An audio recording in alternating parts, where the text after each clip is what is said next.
materi yang panjang. Oke, selanjutnya, jadi sebelum kita bicara tentang esensial kimia, kita perlu memahami sains terlebih dahulu ya. Setelah memahami sains, barulah kita bicara tentang apa itu kimia. Nah, saya ingin tekankan bahwa sains yang kita bicarakan ini akan terus muncul berkali-kali. Jadi saya ingin pendekatannya betul-betul yang mendasar ya, dalam bagian-bagian pertemuan berikut ya. Jadi kita akan selalu mengembalikannya ke sains ya. Lalu berikutnya, yang kita tekankan kalau dalam pembahasan hari pertama ini bukan bagaimana memahami bab, tapi bagaimana ketika lulus dia bisa memahami apa yang ada di lingkungan sekitarnya, ya, sehingga dia bisa hidup dengan baik, ya. Nah, tentu sesuai dengan permintaan dari teman-teman dari pengurus MGMP Madrasah Aliyah, MGMP Kimia ya, tim tidak bicara tentang hal-hal yang mendalam, misalnya hal-hal yang perlu diketahui dari sesuatu yang fundamental dari kimia fisik di perguruan tinggi, misalnya dan sebagainya. Saya selama rangkaian seri diklat ini kita tidak akan bicara hal itu karena kita hanya fokus pada yang SM ya. Dan salah satu yang akan diperkenalkan juga adalah pembelajaran 3 dunia atau multiple representation. Sebagian besar guru tahu ini, karena itu nanti di rangkaian pertemuan berikutnya juga sebagian besar bab akan dibahas secara demikian dengan pembelajaran 3 dunia. Oke, berikutnya kita lihat sains dulu ya. Sains itu bisa dibaca sendiri, itu adalah suatu yang bersifat sistematis ya, pengetahuan yang sistematis yang bisa dijelaskan, bisa diramalkan. Jadi secara sederhananya beginilah. Sains dalam bentuknya yang kurang kurang maju, itu ada yang disebut sebagai explanation power. Explanation power itu adalah daya untuk menjelaskan apa yang kita lihat sehari-hari. Pada tingkat yang lebih maju, itu adalah ada tambahan, bukan hanya explanation power, kemampuan untuk menjelaskan sesuatu, tapi juga prediction power. Kemampuan untuk meramalkan yang ada di masa datang. Tapi bukan ramalan dalam arti nujum ya, tapi ramalan berdasarkan ilmu pengetahuan. Nah, sains itu dapat sistematis, dapat diuji, dan dapat menjelaskan dan meramalkan. Itu intinya. Kita lewat saja yang di bawahnya, kita lihat metode ilmiah di halaman berikut. Metode ilmiah, next di halaman berikut Pak Jamil. Jadi metode ilmiah itu kita bisa lihat itu terdiri atas pengamatan, percobaan. Pengamatan dan percobaan itu satu sisi. Selanjutnya nanti ada pola-pola keteraturan ditemukan, kita sebut hukum itu ya. Nah, banyak yang tidak tahu apa bedanya hukum dan teori. Kalau saya tanya, kebanyakan guru menjawab ketika ditanya apa bedanya hukum dan teori, katanya hukum itu lebih pasti, teori masih di awang-awang. Itu keliru, karena kenapa kok bisa ya banyak guru ketika saya tanya, bukan hanya banyak guru, banyak murid, hukum itu lebih pasti, teori masih di awang-awang, karena rupanya terpengaruh bahasa sehari-hari. Itu mah teorimu saja misalnya ya. Jadi di awang-awang, kalau hukum itu sudah jelas. Nah, kimia sangat membutuhkan pemahaman dua istilah ini, minimal dua istilah ini harus paham. Kenapa? Karena kita nanti akan membahas hukum Lavoisier, teori asam basa, teori Arrhenius, hukum Proust, dan banyak lagi ya. Jadi banyak sekali hukum, banyak sekali teori. Jangan sampai kita tidak tahu apa itu hukum, apa itu teori. Karena ketika kita ingin mengajarkan sesuatu yang esensial kepada siswa, maka kita harus mengetahui secara mendasar tentang tadi perbedaan hukum dan teori. Sebetulnya hukum itu bukan lebih pasti lalu teori masih di awang-awang. Hukum itu mendeskripsikan pola-pola keteraturan di alam. Nah, itu sudah saya tulis di situ kan ya. Pola keteraturan di alam. Mendeskripsikan atau mengungkapkan atau menyampaikan. Misalnya sebagai contoh, oh ternyata kalau sebelum bereaksi masanya 50 gram, setelah bereaksi tetap 50 gram. Ya, diulang-ulang berkali-kali selalu begitu, artinya diketemukan suatu pola keteraturan. Akhirnya disebutlah hukum Lavoisier. Tapi hukum tidak menjelaskan why, mengapa. Jadi hukum cuma menyampaikan atau mengungkapkan, tapi tidak menjelaskan. Yang menjelaskan barulah teori. Nah, itu pemahaman itu dulu untuk supaya ketika masuk bab apapun, pemahaman semacam itu sudah tertanam di kepala kita ya, bukan di luar kepala ya. Katanya di luar kepala lebih bagus, padahal bagus di dalam kepala ya. Oke, nah saya beri contoh saja dulu sebelum sampai berikutnya. Nanti banyak yang saya skip, tapi saya akan memilih yang sangat esensial.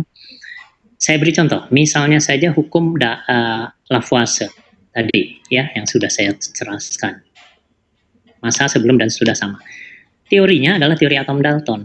Karena kata Dalton, reaksi kimia cuma sekedar nyambung putus ikatan antar atom, padahal atomnya itu lagi. Atomnya tidak mungkin lenyap, atomnya tidak bisa diciptakan, atomnya tetap itu dengan massa yang itu.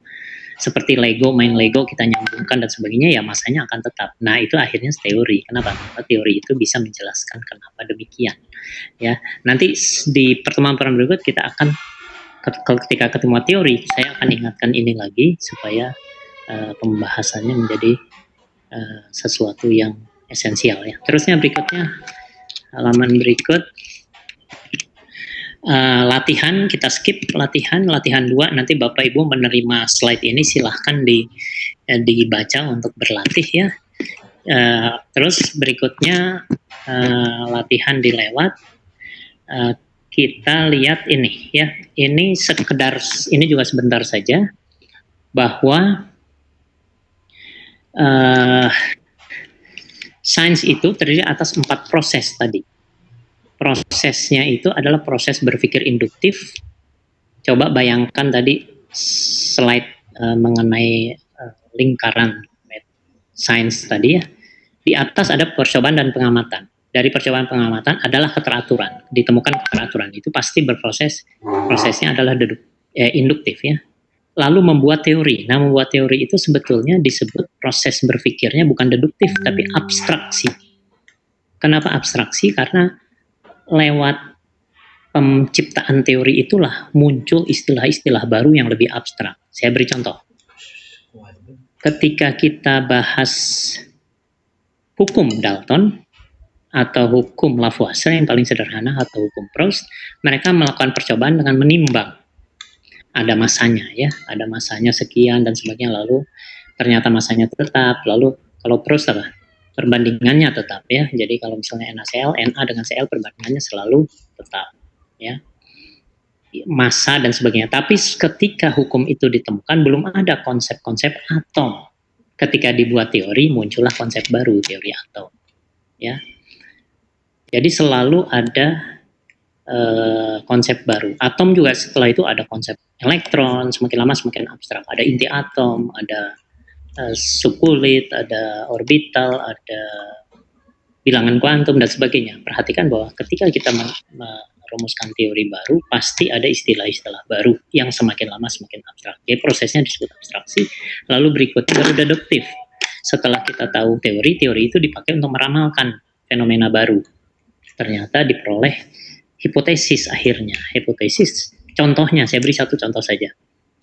Dari hukum Proust, bahwa perbandingannya selalu tetap, Dalton itu, teori atom Dalton itu, si Dalton itu mulai berpikir, jangan-jangan A dengan B, rumusnya H dengan O, bukan hanya H2O.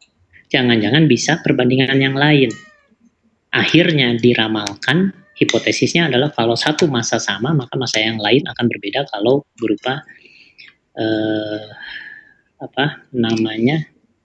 H2O dengan H2O2 itu kan dua senyawa yang mempunyai sifat berbeda tapi terdiri atas unsur yang sama. Sebetulnya Dalton itu awalnya bukan hukum Dalton. Dia mengira-ngira akan ada seperti itu. Ya, kalau hanya sama maka oksigennya akan 1:2. Itu perkiraan saja sebetulnya awalnya. Tapi setelah itu lagi ke lingkaran atas, dicoba lagi, oh ternyata betul. Jadilah hukum Dalton dan seterusnya ya. Jadi lingkaran itu difahami untuk kita ulang-ulang nanti. Saya tidak akan mendalam hari ini, kita akan ulang ketika kita membahas berbagai teori dan berbagai hukum di bab-bab yang lain. Silahkan yang berikut, Pak Jamil. Jadi perkembangan sains itu kita lewat saja untuk bacaan sendiri. Perubahan perkembangan sains juga kita lewat saja. Kita masuk ke halaman yang judulnya mengenal kimia, ya. Mengenal kimia. Ini saya selalu, karena ini baru pertama kali diadakan oleh Madrasah Aliyah yang mengundang saya. Sebetulnya saya kalau pernah hadir di presentasi saya, beberapa guru yang hadir sekarang sudah pernah melihat ini ya. Tapi saya ulang karena ini pertama kali di depan kebanyakan guru yang hadir sekarang ya. Jadi kimia adalah salah satu bidang utama sains ya. Salah satu bidang utama sains. Ya, sains biasanya dibagi 4, fisika, kimia, biologi, geologi. Sebetulnya sekarang lebih, kalau dalam bahasa Inggris ada istilah yang lebih luas. Fisika itu physics, kimia itu chemical sciences, tidak chemistry lagi karena agak-agak meluas ya. Terus biologi itu adalah biological sciences, lalu geologi diubah sekarang sebetulnya dalam kategorisasi yang sekarang. Earth and Space Science. Earth, bumi, and space. Jadi artinya Earth and Space Science itu maksudnya bukan hanya bumi, tapi juga ilmu astronomi, ya. Ilmu astronomi. Ya. Oke, jadi itu 4 bidang. Ini untuk guru-guru kimia. Perhatikan kata-kata yang di bawah, saya kira menarik untuk dilihat. The fundamental truths can be found in mathematics. Ya, applied mathematics is physics, applied physics is chemistry. Jadi kita tahu itu kan ya. Guru-guru pasti sudah setelah menjadi guru, dari sebelum menjadi guru pun sudah tahu bahwa matematika itu sangat diperlukan oleh orang fisika. Walaupun matematika tidak termasuk sains. Jadi di fisika itu banyak sekali matematik. Orang kimia perlu paham fisika. Karena kimia lebih hilir istilahnya, fisika lebih hulu dalam kategorisasi sains. Nanti biologi butuh kimia, misalnya perlu tahu biokimia ya. Selanjutnya sebetulnya nanti geologi ada geochemistry, ada geophysics, artinya harus tahu fisika dan kimia sekaligus ya. Applied biology is life. Nah itu biasalah dua baris pertama, tapi baris terakhirnya menarik ini.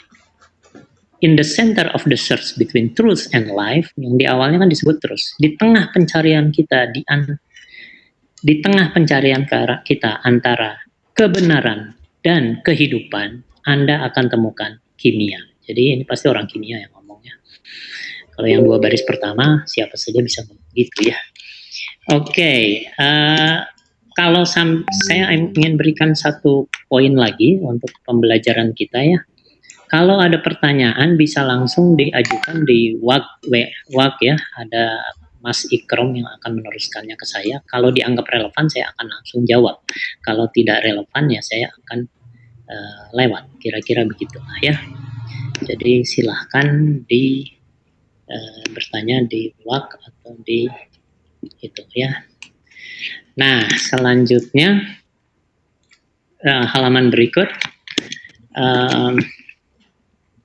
Ini kita lewat saja, nanti di pertemuan berikut saja karena waktunya terbatas. Kita ke bidang-bidang utama kimia.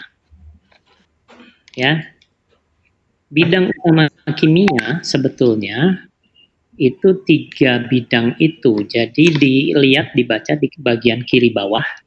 Lalu kemana kimia fisik dan kimia analitik? Ya, sebetulnya kimia fisik dan kimia analitik bukan pembagian berdasarkan objek yang dikaji. ya. Jadi bukan berdasarkan objek yang dikaji. Kalau berdasarkan objek yang dikaji cuma 3 bidang ini saja. Organik, inorganik, dengan biochemistry, ya. Pak Jamil, waktunya sebetulnya sampai jam berapa? Tolong disebutkan supaya saya mengaturnya.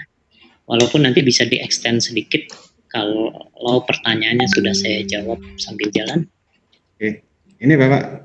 Oke, jadi kita sebetulnya akan sampai 3:30 Cuma ada tanya jawab di jam 4, ya. Itu nanti bisa langsung diajak Pak Kadir, ya. Gitu. Ya, jadi saya akan fleksibel nanti di waktu 15:35 ya. Tinggal apakah kita tanya jawab atau Bapak Ibu sekalian bertanya dari sekarang supaya bisa langsung saya jawab ya lewat WA ya, lewat WA group. Oke, kita teruskan lagi. Jadi kalau berdasarkan objek, sebetulnya pembagian 5 bidang yang kita kenal selama ini itu susah mengungkap hal yang esensial kalau menurut saya, karena pembagiannya tidak logis, ya, tidak logis. Kenapa? Karena seperti membagi, saya ulang nih pembagiannya ya, organik, anorganik, biokimia, lalu kimia fisik, kimia analitik. Itu seperti kita membagi penduduk Indonesia itu adalah guru, nelayan, dokter, wanita, anak-anak. Terbayangkan anehnya ya, guru, nelayan, dokter, wanita, anak-anak. Karena itulah kimia membingungkan, karena pembagiannya saja tidak logis. Kenapa? Karena kimia fisik bukan berdasarkan objek yang dikaji. Halaman berikut. Jadi kalau berdasarkan sekarang bukan berdasarkan objek nih, sekarang berdasarkan metodologi penemuan itu adalah ada eksperimental, computational, theoretical, ya. Percobaan, komputasi, dan teori. Percobaan itu mengandalkan pengamatan di alam ini atau di laboratorium, komputasi dengan menggunakan komputer, kalau theoretical menggunakan deduksi matematika ya.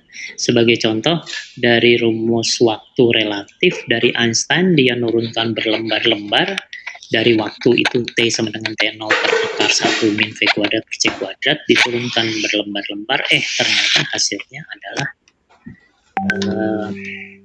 MC kuadrat misalnya ya, itu theoretical. Halaman berikut. Jadi akhirnya kita bisa lihat secara dengan berdasarkan metodologi penemuan kimia juga ada 3 biji ini ya, eksperimental, computational, dan theoretical. Lihat di halaman, langsung loncat ke halaman berikut. Nah ini, ketika kita membahas suatu bab tertentu, kita bisa masukkan itu agak ke bawah, bisa nggak ya? Oke. Nah, jadi, kita lihat di sini ada, bagus. Ada 12 lingkaran. Yang kiri atas itu adalah bidang kimia organik, anorganik, dan biokimia berdasarkan objek. Yang kanan itu berdasarkan landasan keilmuannya, yaitu struktur, energetika, dan dinamika. Nah, inilah yang disebut kimia fisik. Jadi kimia fisik itu sebetulnya landasan fisika untuk kimia. Bukan ilmu yang mempelajari benda-benda fisik, ya. Bukan ilmu yang mempelajari benda-benda fisik, tapi penggunaan fisika untuk memahami kimia. Itu dibagi 3. Lalu di kiri bawah itu tadi pembagian berdasarkan metodologi, kanan bawah itu berdasarkan tools, perkakas untuk meneliti. Jadi maksudnya kalau kita ambil cuplikan organik atau cuplikan batuan anorganik, itu kita ingin tahu isinya zat apa. Lalu kalau bermacam-macam zat, bagaimana memisahkan? Lalu berapa banyak masing-masing? Kadarnya berapa? Nah, kita bisa duga di sini what itu qualitative analysis, how much itu quantitative analysis, how to separate itu separation chemistry ya. Itu adalah bidang kimia analitik. Jadi perhatikan bahwa pembagian 5 bidang selama ini tidak logis karena acuannya tidak jelas. Sama seperti tadi yang disebut dokter, nelayan, guru, wanita, anak-anak. Maunya berdasarkan profesi kok muncul wanita dan anak-anak misalnya gitu ya. Kalau wanita ya wanita, pria. Kalau anak-anak ya misalnya bayi, balita, remaja, dewasa, manula, dan seterusnya gitu ya. Tamat terusnya ya. Nah, halaman berikut kita masuk langsung loncat ke ini dilewat saja, itu cuma menegaskan ya. Inilah kimia, pendidikan kimia sekarang. Nah, ini yang di atas Pak tadi, tanda atas sekali. Nah, ini tambah pendidikan kimia. Ini yang akan saya ulang-ulang dalam pertemuan berikutnya. Ketika kita ingin membahas sesuatu, lalu kita ingin berusaha supaya siswa kita fokus memperhatikan kita, maka salah satu metodenya adalah selain bahwa kita pakai gambar, pakai video, pakai apa, salah satunya adalah menggunakan pendekatan ini, bahwa kimia bisa dipandang sebagai dunia lambang, dunia atom, dan dunia makroskopik ya. Jadi pemahaman siswa itu akan sempurna ya, akan baik itu kalau dia bisa mengaitkan ketiga dunia. Saya beri contoh, air yang makroskopik kita tahu, tunjukkan aja ada gelas, kita goyang-goyang, itu ada yang bergerak-gerak di dalamnya, bening, nah itu air makroskopik. Tapi kalau atomik itu kayak kepala Mickey Mouse kan ya, bisa dibayangkan kepala Mickey Mouse dengan dua telinga. Nah, kepala Mickey Mouse dengan dua telinga itu kan semacam air ya, ada yang kepalanya itu atom oksigen, telinganya itu atom hidrogen ya. Jadi itu siswa harus punya imajinasi di level itu juga dan bisa mengaitkannya bahwa itu sebetulnya kalau sekumpulan yang sangat banyak menjadi yang bening di dalam gelas tadi. Lalu secara simbolik H2O. Ya, coba bayangkan bahwa siswa itu akan lebih mudah paham kalau kita jelaskan tiga dunia. Saya beri contoh dulu. Ini kita menyinggung berbagai bab saja yang akan dibahas di hari-hari mendatang ya. Misalnya elektrokimia, reaksi CuZn. Maka secara makroskopik kan ada larutan bening, bukan bening, berwarna biru CuO4 ya. Ada larutan biru dicelup oleh suatu lempeng bening. Keperakan ya. Ada lempeng keperakan itu seng dicelupkan kepada larutan biru yaitu CuO4 dalam bentuk larutan. Secara makroskopik kita bisa tunjukkan kepada siswa bahwa ternyata larutan biru semakin pudar. Kenapa? Karena Cu2+-nya menempel ke permukaan menjadi logam Cu. Yang tadinya ion menjadi logam. Sedangkan sengnya yang tadinya seng yang itu lalu menjadi seng 2+ gitu ya. Jadi kita bisa mendemokan. Nanti pas redox kita bisa demokan ya. Yang real pakai video misalnya gitu ya. Bahwa yang keperakan itu lama-lama terlapisi. Khususnya bagian yang tercelup gitu ya.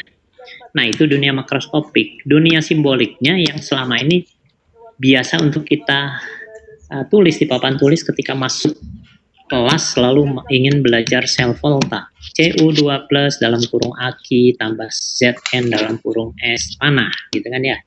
Itu dunia lambang. Lalu ada dunia atom membayangkan bagaimana ion-ion Cu2+ dan ion-ion SO4 2- dan kita bisa minta siswa itu membayangkan sulfat itu seperti CH4, seperti metana. Ada belerang, lalu ada oksigen dalam bentuk tetrahedral. Dia berjalan-jalan, berenang-renang di dalam air bersama si ion Cu2+ gitu ya. Lalu Cu2+ yang sedang berenang-renang dengan pasangannya itu melihat ada lempeng logam keperakan di mana permukaannya berupa bulatan-bulatan atom seng yang menawarkan elektron gitu ya. dia mengkilap itu kan katanya karena elektronnya bergerak-gerak dari satu atom ke atom lain, karena itu dia menghantarkan listrik ya. Dia mengkilap, ada elektron yang ditawarkan kepada CU, lama-lama si CU tergoda, wah ada elektron itu negatif, saya mau ambil, dia dekati, ketika dekati terjadilah transaksi langsung antara si seng yang bulat netral tapi ingin melepas elektron dengan CU yang bermuatan 2+ yang ingin mengambil elektron dari seng. Terjadi transaksi di situ, si CU 2+ akhirnya menjadi logam, si sengnya menjadi seng 2+. Setelah menerima elektron baru dia tahu kenapa si seng ini, jangan dianggap kalimat saya sesudah ini jangan dianggap real ya, jangan dianggap real. Baru tahu si seng nawarin elektron karena dia mau berenang-renang ya. Karena sebagai seng netral dia tidak bisa berenang-renang. Setelah elektron dikasih CU, dia bisa berenang-renang, CU-nya malah tidak bisa berenang-renang, menempel di situ menjadi lapisan berwarna tembaga ya, warna merah. Akhirnya si CU gigit jari karena apa tuh ya, kebebasannya terenggut dan pasangannya direbut ya. Jadi si CU yang tadinya bisa berenang-renang sekarang kebebasannya terenggut, jadi menempel di situ, tidak bisa berenang-renang lagi. Lalu si sulfat sekarang berenang-renang malah justru bersama pasangannya yang baru yaitu seng ya. Contoh saja. Jadi contoh bahwa kita bisa sesuatu bisa menjadi jelas kalau kita berpindah-pindah dari dunia makroskopik, dunia simbol, lalu dunia atom. Ya, tentu lebih bagus lagi kalau digambar atau pakai animasi atau dan sebagainya. Ya, ini adalah pendidikan kimia. Ya, menggunakan pendekatan 3 dunia. Berikutnya. Jadi selanjutnya lewat saja yang itu, kita lihat definisi kimia SMA. Nah, definisi kimia tadi kan saya ingatkan kembali, tadinya ada 12 lingkaran. Lingkaran kiri atas itu yang berdasarkan objek yang dikaji, yaitu organik, inorganik, bio. Yang kanan atas itu adalah kimia fisik, ya, yaitu ilmu fisika yang dipakai untuk memahami kimia. Di fisika kan ada konsep energi, ada konsep kecepatan, akhirnya menjadi sub bidang yang namanya dinamika, ya. Ada konsep panjang, ya, ada konsep massa misalnya dan sebagainya, itu masuk ke struktur. Itu kimia fisik. Yang di kiri bawah dan kanan bawahnya kita hapus karena di SMA kiri bawah yaitu yang kiri bawah itu experimental chemistry, computational chemistry dan sebagainya tidak dibahas di SMA. Yang kanan bawah itu analytical chemistry, yaitu what, how much, how to spare it. Kita hapus saja, kita pakai yang 2 di atas. Kita lihat definisi kimia. Kimia adalah ilmu yang mempelajari materi. Nah, materi itu maksudnya organik, inorganik, dan bio. Yang dipelajari materinya bisa materi molekul organik, bisa anorganik, bisa biomolekul. Nah, biomolekul dengan organik sebetulnya sama saja, molekulnya bisa sama itu juga ya. Cuma bedanya organic chemistry membahas reaksi di luar tubuh, reaksi Grignard tidak pernah di lambung misalnya, sedangkan biochemistry itu proses-proses yang dibahas atau reaksi-reaksi yang dibahas adalah reaksi yang di dalam tubuh dengan bantuan enzim dan lain-lainnya. Coba kita ulangi lagi baca definisinya. Kimia adalah ilmu yang mencari materi. Materi itu adalah 3 itu tadi. Strukturnya, sifatnya itu masuk ke lingkaran struktur. Perubahannya, nah struktur dengan sifat selalu berkaitan ya. Perubahannya itu masuk ke dinamika. Dan energi yang menyertai perubahan tersebut itu masuk energetics. Jadi definisi kimia SMA sebetulnya sudah mewakili diagram 12 itu, tapi yang 6 dicoret di yang bagian bawah, cukup 6 yang di atas ya. Jadi ini definisi kimia SMA. Berikutnya. Nah, ini kita lewat saja, nanti kita bahas bersamaan dengan bidang-bidang ya. Nanti saya akan masuk ke sini lagi ketika bahas suatu topik tertentu, maksudnya supaya tahu topik ini sebetulnya masuk ke energetics atau structure. Nanti kita selalu kaitkan ke sini ya. Jadi saya akan selalu membawa 12 lingkaran inilah untuk di pertemuan-pertemuan berikutnya. Jadi material science misalnya itu gabungan dari semua lingkaran-lingkaran. Kalau environmental science juga itu kita lewat saja. Saya sudah sering menyampaikannya, nanoscience, nanoteknologi dan sebagainya. Nah, sekarang ini tema besar kimia. Nah, ini yang saya bilang di awal tadi. Kalau seperbab nanti kita bisa bahas apa yang esensial di bab itu. Ya, apa yang harus difahami di bab tersebut oleh siswa SMA. Tapi ini keseluruhan. Setelah lulus SMA, apa saja yang harus difahami oleh seorang siswa? Maka yang harus difahami itu adalah 7 hal ini. Ini sebetulnya saya bukan pandangan saya pribadi ya. Saya ubah sedikit dari pandangan Atkins. Saya kebetulan hadir di Singapura waktu itu ya, ada seminar pendidikan. Lalu datang Peter Atkins ya, penulis buku Physical Chemistry dengan Inorganic Chemistry. Ya, juga dia penulis buku Molecular Quantum Mechanics. Jadi dia nulis Physical Chemistry, nulis Inorganic Chemistry, sekaligus nulis tadi Quantum Mechanics ya. Nah, selanjutnya menurut Atkins itu ini saya agak ubah, saya lupa ada beberapa yang saya ubah dikit, tapi dia menampilkan 7 memang yang harus dikuasai ketika dia lulus SMA. Ya, saya adopsi saja dari pandangan beliau. Yang pertama, ketika lulus dia harus tahu bahwa segala hal yang dia lihat sehari-hari, misalnya kenapa kok daun hijau, kenapa kayu dipegang relatif tidak sepanas kalau dia misalnya baru kena api, dipegang tidak sepanas logam misalnya. Lalu kenapa logam menghantarkan listrik dan sebagainya. Semua hal itu bisa dijelaskan dari perilaku partikel kecil. Jadi itu hal pertama yang harus dia pahami betul. Segala hal yang kita lihat sehari-hari itu karena perilaku atom, perilaku molekul, perilaku ion, perilaku elektron dan sebagainya. Gitu ya, itu satu poin pertama yang harus itu. Yang kedua, bahwa dari semua itu nanti saya bahas di halaman-halaman berikut juga supaya lebih detail, bahwa dari semua partikel kecil itu yang paling penting elektron. Nanti kita bahas kenapa. Lalu ada keberulangan. Energi ionisasi makin ke kanan, makin naik, tapi tiba-tiba jrok turun lagi ketika ke baris berikut kan ya. Lalu naik lagi, turun lagi. Ya, ada keberulangan. Ya, jadi ada sifat yang naik turun ya. Itu akhirnya tabel periodik, bukan hanya tabel periodik, banyak hal menunjukkan sifat yang berulang.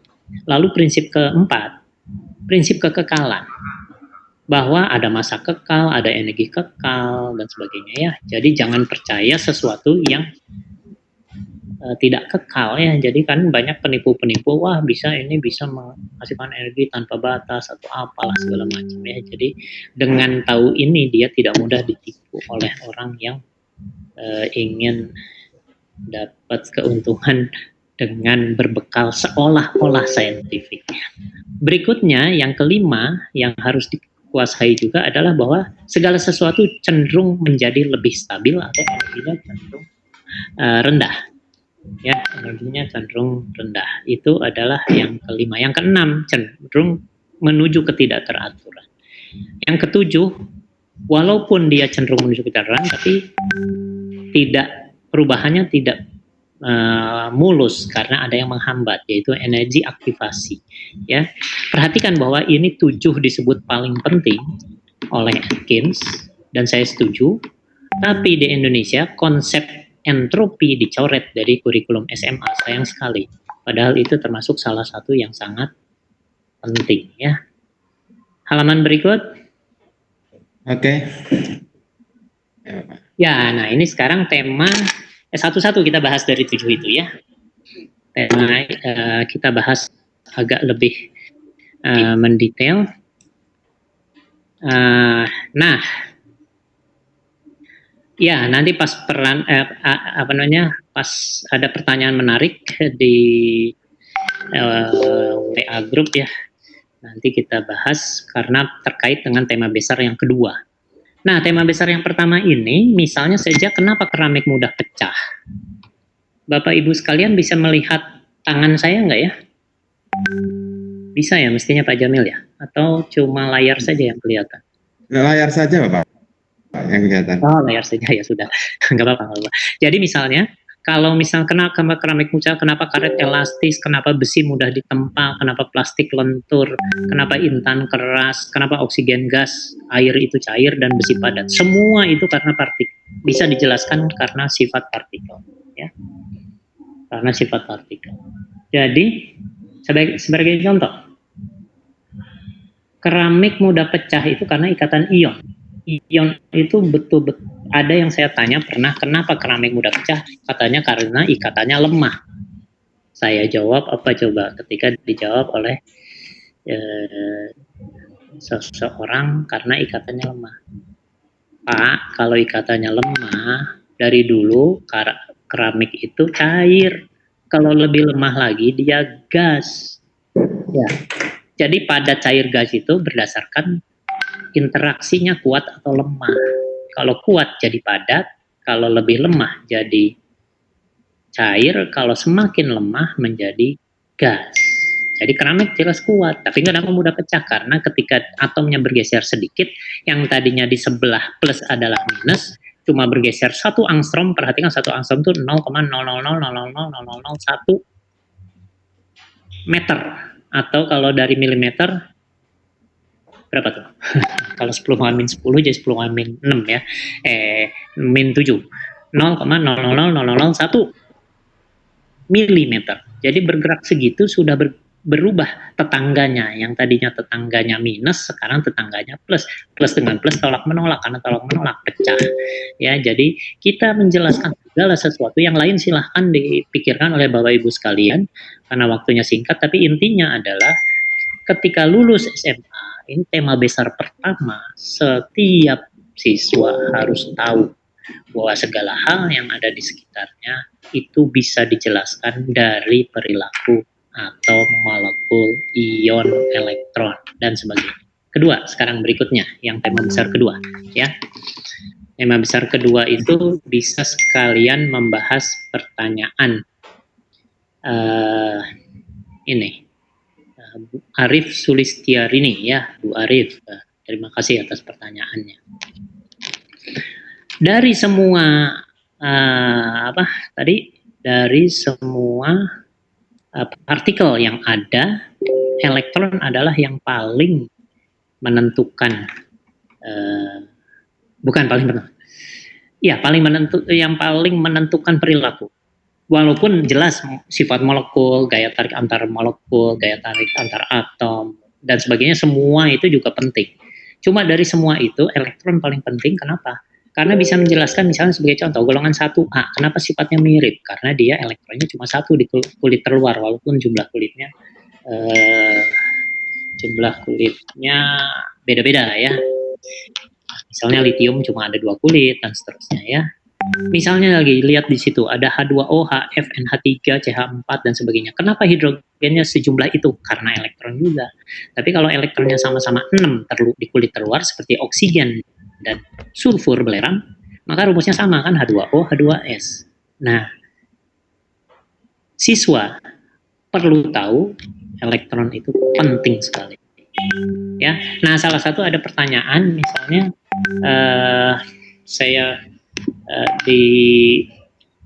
ada pertanyaan ini ya, N berapa segala macam. Saya jelaskan secara garis besar begini sajalah ya.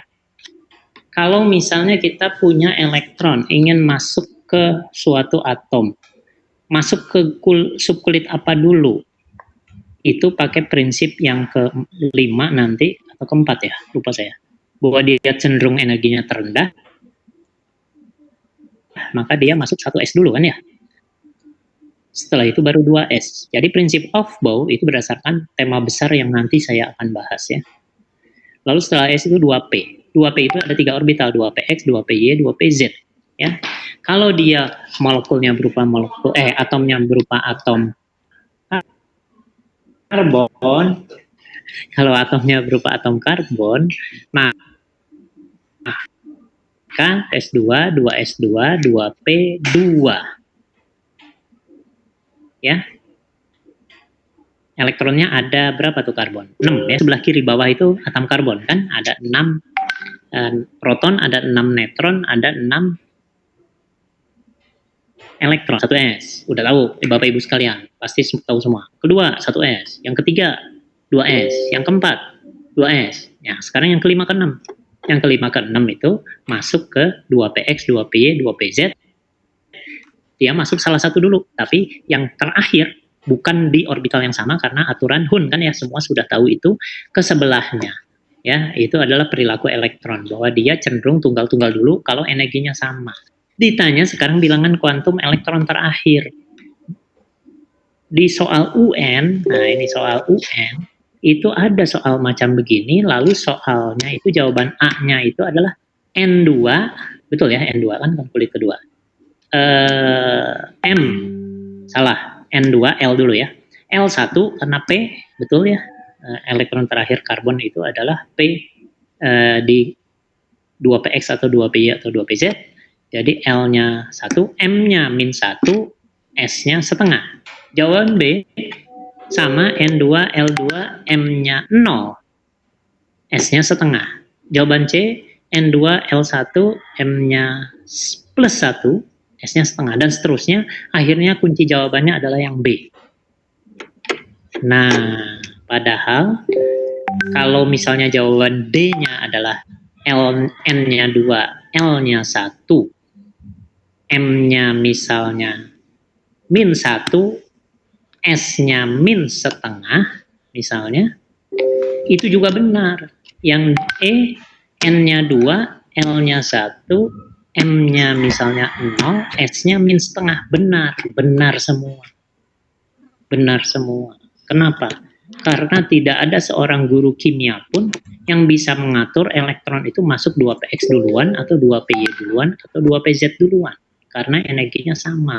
Kalau energinya berbeda, baru kita bisa bilang bahwa yang rendah dulu. Ya, tidak bisa juga kita suruh dia menghadap ke atas dulu, spinnya ke atas, karena spin itu sebetulnya sifat magnet ya, utaranya di atas misalnya. Atau magnet dari elektron itu utaranya di bawah. Tidak ada yang mengatur. Tidak bisa mengatur. Jadi S-nya bisa plus setengah, bisa min setengah. Jadi jawaban soal UN itu, kalau yang ini mungkin ada jawabannya, tapi kalau yang soal UN itu menjadi tidak ada jawaban, bukan tidak ada jawaban, semua benar. Ya.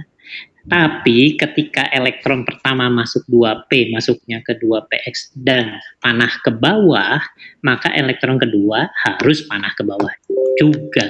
Jadi poin aturan Hundnya begitu, ya. Elektron harus searah medan magnetnya, gitu ya. Yang berikut, tema besar berikut. Kita mestinya sudah selesai nih, tapi kita teruskan saja pertanyaan lewat grup WhatsApp aja ya. Jadi saya baca di sini ada beberapa itu pertanyaan, dan bisa saja soal pretestnya itu ada yang keliru ya, bisa saja karena diperiksanya cepat-cepat ya.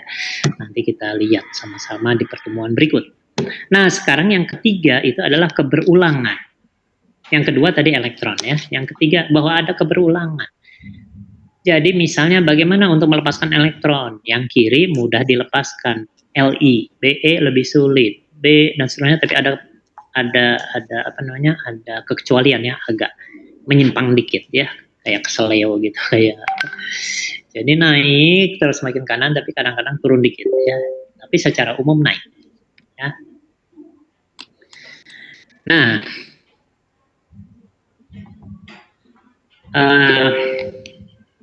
kita lihat bagaimana pola perkembangan pada energi yang diperlukan untuk melepaskan elektron dari atom. Makin kanan makin besar kan? Tapi maksud saya kenapa keberulangan? Karena Li, Be, Bc, No, F, Ne itu naik, tapi ada penyimpangan sedikit, kadang-kadang turun. Tapi setelah Ne masuk ke natrium lebih rendah, jadi turun lagi. Jadi seperti gelombang ya, naik tiba-tiba jatuh ke natrium, lalu makin kanan makin naik lagi terus jatuh. Itu yang disebut keberulangan. Yang berikut, jadi bahwa ada pola-pola keteraturan dari sifat. Artinya siswa perlu tahu ketika lulus lalu dia melihat zat material, lalu ternyata sifatnya mirip dengan material lain, kita bisa jelaskan karena ada kemiripan dari golongannya misalnya gitu ya, dan sebagainya. Lalu berikutnya kekal.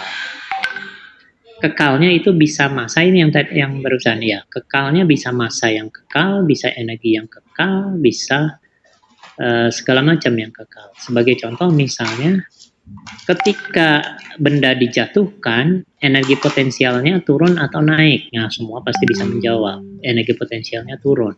Energi kinetiknya bagaimana? Energi kinetiknya naik, ya. Lalu berikutnya, bagaimana ketika benda itu sudah mencapai lantai?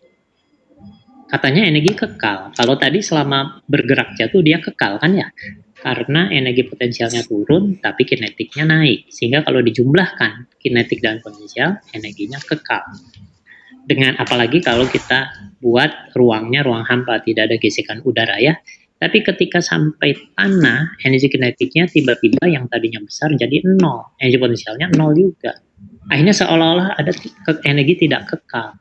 Ya, kalau sudah sampai lantai. Padahal tetap kekal karena berubah jadi energi bunyi dengan energi panas ya. Kalau kita ukur suhunya, suhu lantai yang tadinya 25 menjadi 25,01 misalnya ya. Tapi perubahannya mungkin sedikit sekali.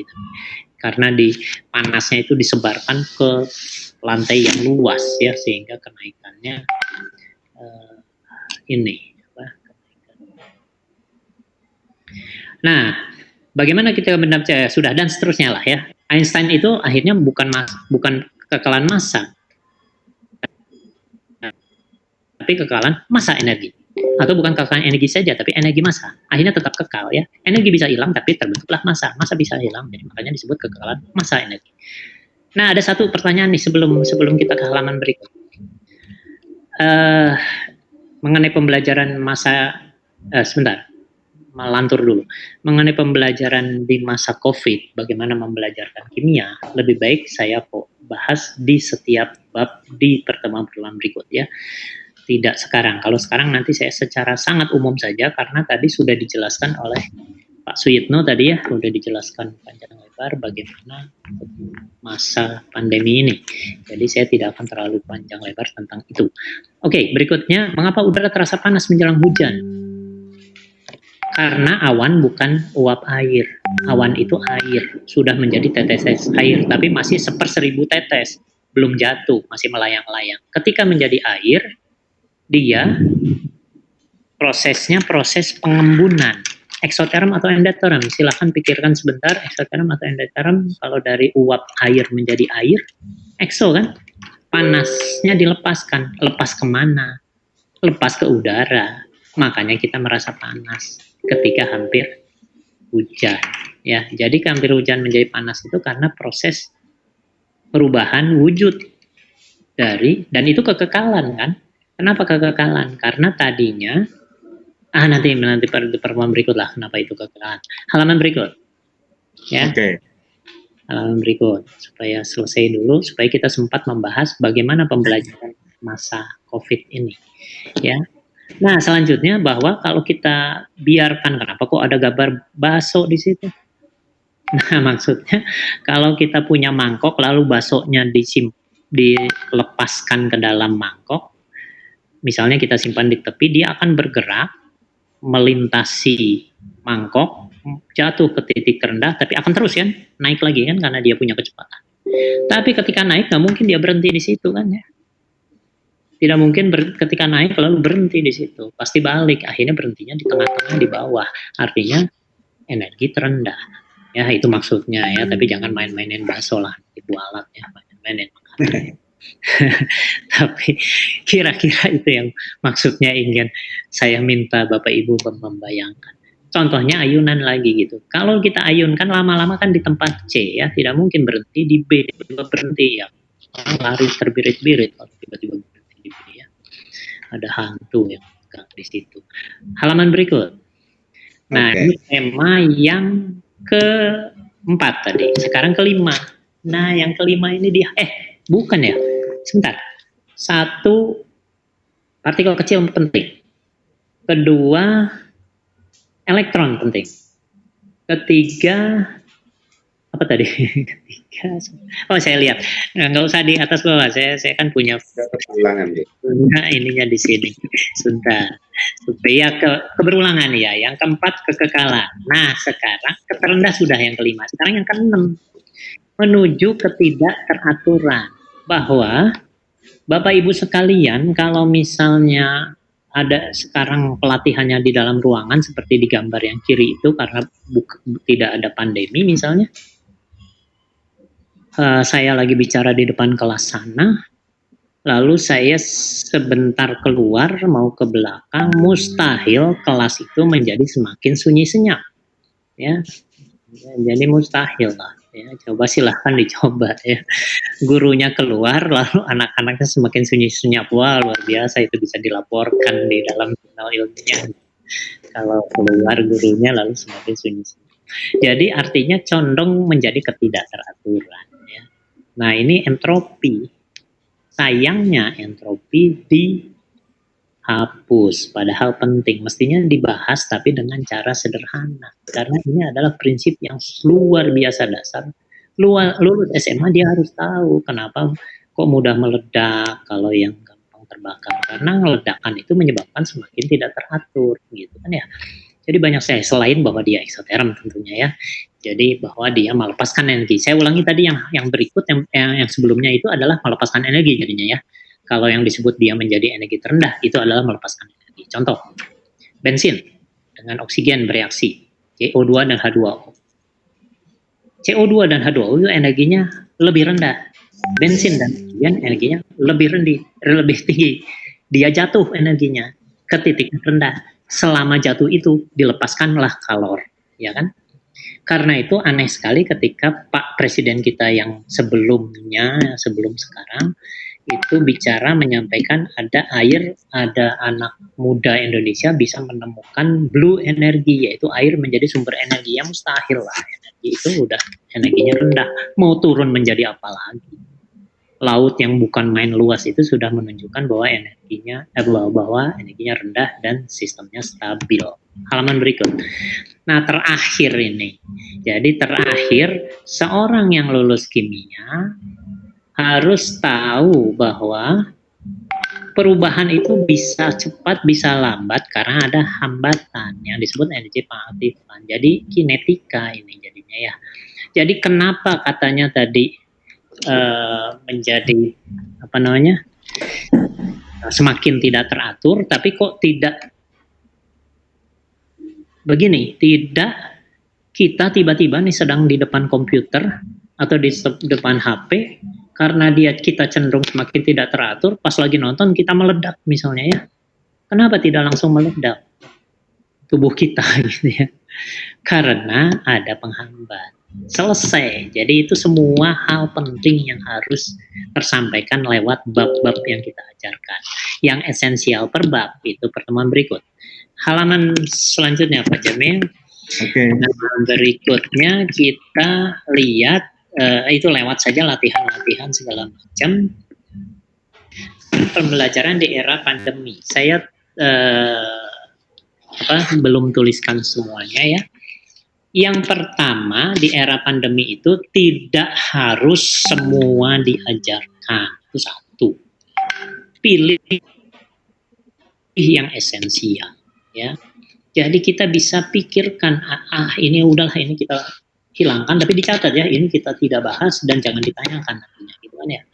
Jadi kita cari hal-hal yang esensial ya. Lalu tadi pendekatan 3 dunia. Nanti ini pendekatan 3 dunia kita bahas dengan dalam pertemuan-pertemuan berikut. Lalu melayani beragam learning style siswa. Maksudnya jangan sampai kita belajar siswa di rumah cukup mendengarkan suara kita, tidak ada slide, tidak ada apa, cuma suara saja.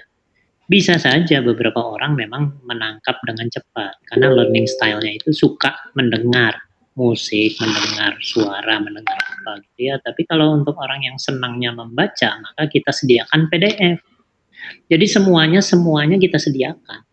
Ada yang suka baca, PDF-nya tentunya dengan gambar-gambar juga lah sedikit ya. Ada yang suka baca, ada yang suka mendengar, ada yang suka melihat, ada yang suka memperoleh bukti misalnya kan. Makanya nanti di bawahnya lagi saya belum tuliskan sesuatu yang sifatnya mengapa ini, oh ternyata begini karena apa gitu kan ya. Nah ini terakhir kita nih, halaman terakhir ya. Yang halaman sesudahnya itu ada masih banyak, silahkan dibaca sendiri ya. Ini halaman terakhir yang menyempurnakan pembelajaran terutama di era pandemi itu. Yang pertama adalah memperhatikan proses sains.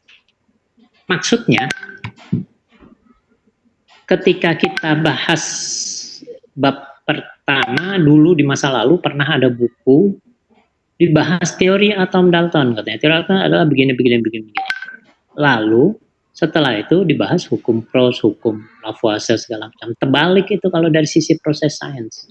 Karena orang menemukan massa itu tetap terlebih dahulu, dan bahwa massa H dengan oksigen itu 1:8, itu dulu yang dia temukan, sebelum akhirnya ada yang menjelaskan 1:8-nya itu karena H/16 dari O dan rumusnya H2O, itulah teori atom Dalton. Jadi teori atom Dalton bisa menjawab, bisa menjelaskan kenapa hukum Proust dan hukum Lavoisier berlaku gitu kan. Jadi jangan teori atomnya di depan karena tidak berbasis proses sains. Nah, proses sains tentunya bisa juga dengan praktikum, dengan suruh mencoba sesuatu dari alam sekitar, macam-macam ya. Yang kedua, pakai istilah kimia yang taat asas konsisten. Ya, jangan kita sekarang pakai istilah apa, besok pakai istilah yang berbeda. Ya, jadi usahakan pilih yang Bapak Ibu guru paling anggap benar untuk suatu istilah tertentu. Kalau ada beragam istilah, lalu secara konsisten gunakan itu. Apalagi kalau pandemi begini, dia itu bisa semakin pusing kalau hal yang sama digunakan istilah yang berbeda-beda ya. Jadi ini penting untuk yang ketiga, rumus kimia dengan tatanan massa nyawa kimia juga harus konsisten. Misalnya yang sering saya tanyakan adalah, sebetulnya ada di halaman-halaman berikut tapi tidak usah lah ya, nanti aja Bapak Ibu baca sendiri. Di halaman berikut saya tuliskan untuk rumus kimia itu, misalnya rumus molekul asam asetat, lalu rumus molekul asam sulfat, asam nitrat, asam sulfat H2SO4, asam nitrat HNO3, asam asetat kok CH3COOH. Itu kan bikin bingung karena tidak disiplin. Padahal rumus molekul asam asetat mestinya H, C2, H3O2, H-nya ada di depan, ya, sehingga tidak menyebabkan siswa menganggap itu sebagai basa, karena memang penulisannya harus begitu. Ya, nanti kita bahas di pertemuan berikut kenapa harus begitu, ya, pada saatnya nantilah ya. Terus berikutnya, menyempurnakan pengungkapan besaran dan satuan. Jadi besaran dan satuan jangan lagi menggunakan mol NH3 sama dengan 0,3 mol. Mol itu satuan. Jadi namanya juga bukan jumlah mol, tapi jumlah zat. Ingat, bahasa Inggrisnya dalam perjanjian internasional, ini perjanjian internasional yang ditandatangani oleh ilmuwan berbagai negara. 7 besaran pokok, masa panjang, waktu, suhu, intensitas cahaya, kuat arus, lalu yang terakhir yang ketujuh adalah amount of substance, namanya bahasa Inggrisnya. Ditandatangani oleh semua orang yang hadir. Amount of substance, jumlah zat, bukan jumlah mol. Itu kesalahan berjamaah itu di Indonesia. Semua pakainya jumlah mol. Padahal mestinya bukan amount of mol, bukan. Amount of substance bahasa Inggrisnya. Jadi jumlah zat. Ya. Lalu itu mengenai besaran ya. Besarannya jumlah zat, lambangnya jangan mol, N aja, N kecil misalnya, sama dengan 0,3 mol. Atau N kecil lalu subscript NH3 jadi NH3. Banyak guru bilang, wah nanti pasti siswa pusing. Bukan siswanya yang pusing, rupanya Bapak Ibu gurunya yang pusing ya. Kenapa? Karena siswa itu kalau baru pertama kali mengetahui mol, lebih baik N kecil sebagai besaran karena konsisten dengan di fisika. Fisika itu kan tidak pernah ada kilogram mobil sama dengan 100 kilogram. Malah Jadi bingung kalau kita pakai mol NH3 sama dengan sekian mol. Karena kita terbiasa saja dengan itu sehingga kita merasa itu benar ya. Berikutnya itu yang nomor 4 yang menyempurnakan besaran, satuan, lambang dan sebagainya. Ingat besaran kalau kita ingin dalam bentuk PDF kita bagi, besaran itu seperti massa, panjang, waktu, konsentrasi C misalnya itu semua miring ya, italic. Sedangkan satuan itu tegak. Kalau kita ketik, kalau tulisan tangan memang susah ya, tapi besaran itu miring, satuan itu tegak ya. Selanjutnya pakai 3 dunia. Jadi sebagai contoh misalnya saja kita menunjukkan ya apa ya contohnya misalnya 3 dunia. Tadi sudah saya contohkan redox ya, CU SO4 bereaksi dengan seng. Ya, kita bayangkan warna birunya itu makroskopik, kita tuliskan lambangnya, itu artinya dunia lambang, Cu2+ tambah Zn dan seterusnya. Kita minta bayangkan bagaimana atom ion-ion dan atom itu saling berinteraksi, gitu ya. Nah, yang lain itu adalah contohnya misalnya saja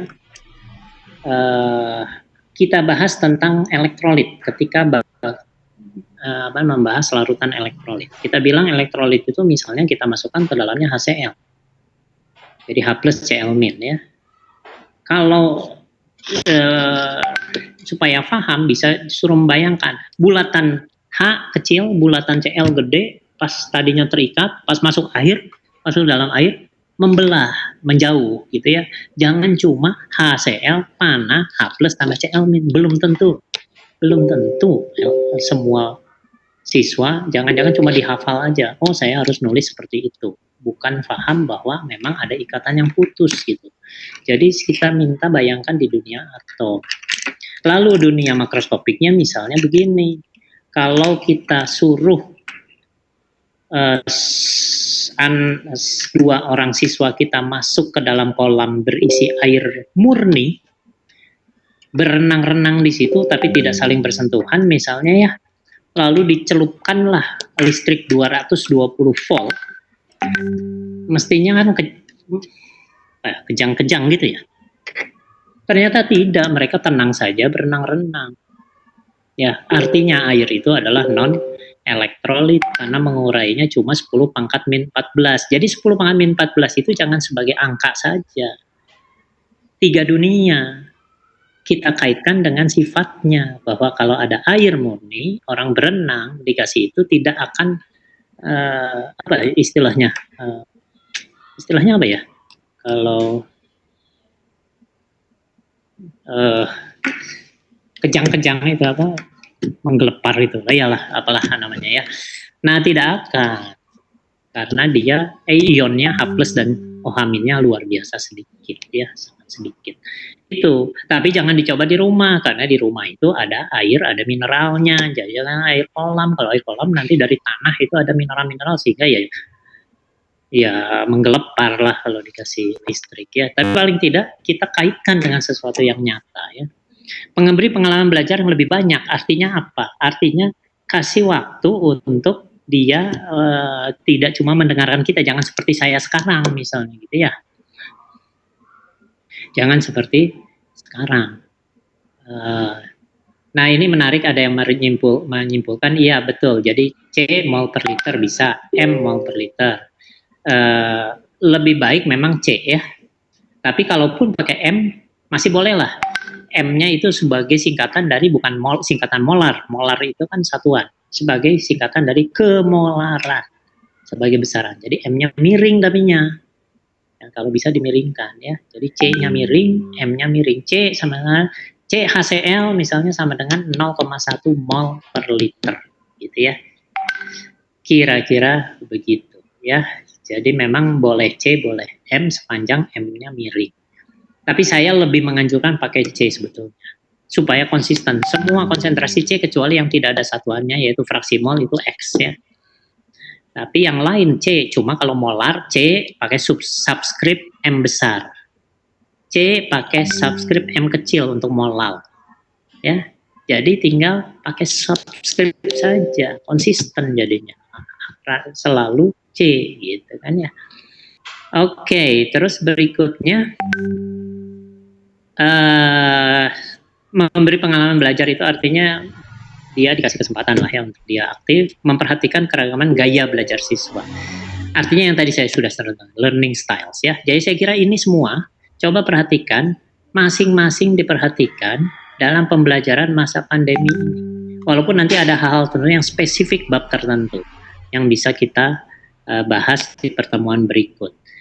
Pak Jamil, kira-kira kita extend sedikit atau sudah?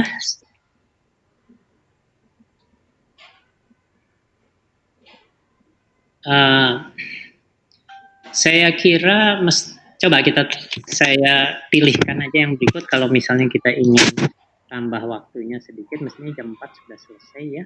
Saya lihat di yang proses sains saja, ini kita lewatkan saja. Ini sebenarnya menarik nih mengenai itu, tapi nanti di pertemuan berikut saja. Nah, proses sains. Yang pertama tadi saya sudah bahas, ya. Yang kedua, teori atom Niels Bohr dibahasnya setelah atau sebelum spektrum, ya. Di samping nanti kita bisa melaksanakan praktikum. Mana dulu kita bahas bahwa ada atom, lalu di luarnya itu ada kulit-kulit, ya, kulit K, kulit L, kulit M, gitu kan ya. Itu teori Niels Bohr kan. Setelah itu baru bahas percobaan Balmer bahwa ada garis-garis itu karena diserap. Ya harus percobaannya dulu. Karena percobaan itu akhirnya dijelaskan oleh Niels Bohr, gitu ya. Jadi coba pikirkan lalu urutan logis dari proses penemuan sains. Usahakan untuk seperti itu. Walaupun terus terang untuk halaman ini saya tidak menganggap bahwa selalu harus sesuai urutan, tidak selalu, tidak harus. Tapi beberapa kita perhatikan lah. Kadang-kadang ada alasan kita ingin mengumpulkan konsep-konsep ini dulu, baru konsep-konsep yang lain. Dan ternyata urutannya agak tidak sesuai dengan urutan penemuan, gitu ya. Tapi dalam beberapa hal kadang-kadang kita harus memperhatikan ini supaya lebih mudah dipahami. Jadi saya ulangi tadi, orang melakukan percobaan Balmer selama berapa tahun kemudian baru si Bohr menjelaskannya, gitu ya. Jadi urutannya harus memperhatikan proses sains ya. Terus saya kira sementara halaman berikutnya bisa dibaca sendiri ya. Banyak bahasan yang bisa dilihat, tapi ke penutup saja sekarang.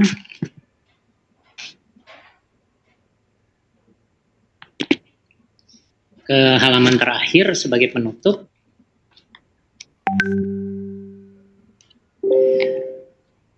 Ya. Nah, jadi akhirnya kita tahu kimia ya, kimia itu bagian dari sains, tapi yang lebih dekat, yang lebih hulu adalah fisika ya. Yang lebih hulu adalah fisika. Lalu kita sudah bahas 7 tema besar dan ini yang kita sebut sebagai esensial keseluruhan kimia. Nanti ada esensial bab tertentu yang akan kita bahas di hari-hari berikut. Beberapa penyempurnaan proses pembelajaran kimia telah diusulkan, yang tentunya kita, terutama penyempurnaan yang saya maksud adalah penyempurnaan selama masa pandemi ini ya, harus diperhatikan ya. Terus yang berikut, literasi sains dan pemantauan sains akan membantu kita dalam pembelajaran kimia maupun dalam kehidupan sehari-hari ya. Jadi artinya kita jangan sampai tidak mengaitkan apa bahasan kita dengan hal yang kita lihat sehari-hari. Saya ceritakan satu hal terakhir sebagai penutup. Saya mungkin bisa diundur sedikit sampai 4:10 ya, sambil tugas kan sudah diberikan, mudah-mudahan di chatnya harus mengisi post test ya. Tapi ini nanti pretest post-testnya belum terlalu nyambung sebetulnya. Tadinya kalau waktunya agak panjang, saya selama 7 tema itu saya angkat hal-hal yang berkaitan dengan yang ada di pretest. Sudah saya rencanakan sebetulnya, cuma nanti aja lah, saya kira saya batalkan saja karena waktunya. Jadi begini ya, karena tadi saya ada masalah ya. Jadi begini, saya ingin satu cerita saja yang mungkin beberapa guru sudah pernah membaca tulisan saya sebagai segelintir ya.